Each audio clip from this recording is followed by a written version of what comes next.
Lack of sleep doesn't just make you tired, it's crucial to our mental and physical health. And new research backs that, finding that children who sleep poorly are more likely to suffer from insomnia and other health issues as adults. Joining us now with more on how to set up your child for a lifetime of solid slumber is pediatric sleep consultant Anne-Marie Mediwake. Nice to see you. Good morning. How are you, Lindsey? I'm really well. Okay, so let's just start with the basics. Are some of us just bad sleepers? I feel like I am.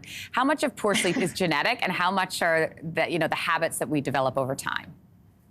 That's such a good question, and that's actually the whole purpose of last month's study. So the American Academy of Pediatrics released their findings of a long-term study. So they started studying children at 9, they followed up again at 16, and then again at the age of 24.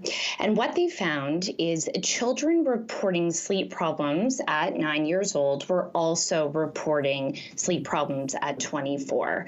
That sounds ominous, but actually there's a lot of good news in the what they found in terms of what was happening with these children.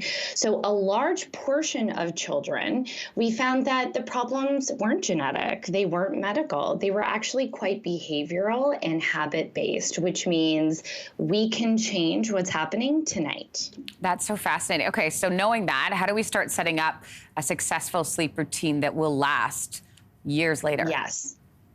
Literally, it's about starting. Parents ask me all the time, how do I do it? What do I do? Well, you sit down with your child and we explain exactly what's going to happen before sleep. And then it's up to the parent to be really consistent with what happens and when it happens. So starting with a bedtime and then working backwards. What are we going to do before that bedtime?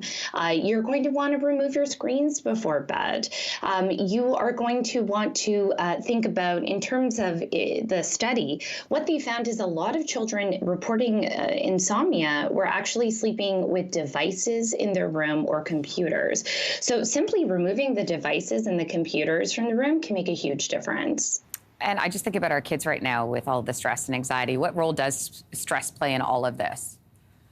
Actually, the study highlighted stress specifically. I suggest doing a stress inventory in your house. So, when we have stress, we produce cortisol, we produce adrenaline. I mean, think of adults, right? We sometimes think our children are immune to these feelings, but if we're feeling stressed and anxious before bed, it does impact how our body responds to rest and sleep. So doing a stress inventory, thinking about, have there been any major life changes? And then speaking to a mental health professional if needed. I want to, the weekend rolls around. Saturday finally is here, and the kids have been waking up for school all week. Do we let them sleep in on the Saturday and the Sunday? Are there consequences of doing that? A slight sleep in or, a later bedtime here and there isn't a huge deal.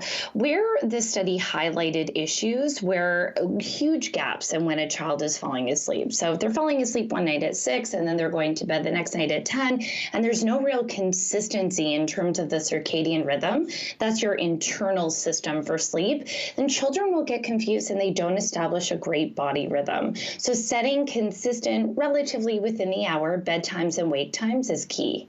At what point should we go seek a doctor? So if you have done all of the behavioral interventions that you can, you have a solid routine, your bedtime is great, your kids are waking up at the same time and you have no stress, and your child is still developing or showing signs of insomnia or not sleeping, it's always important to go speak to a medical professional. There can be sometimes GI issues that could be keeping children awake, such as tummy trouble or pediatric sleep apnea. It's rare, but it can potentially keep your child up longer and make it harder for them to stay asleep overnight. Anne-Marie Mediwake, thanks so much for your insight. Thank you. All right, take care. Hey, thanks for watching. If you liked this, be sure to subscribe here, or you can check out more Your Morning videos right here.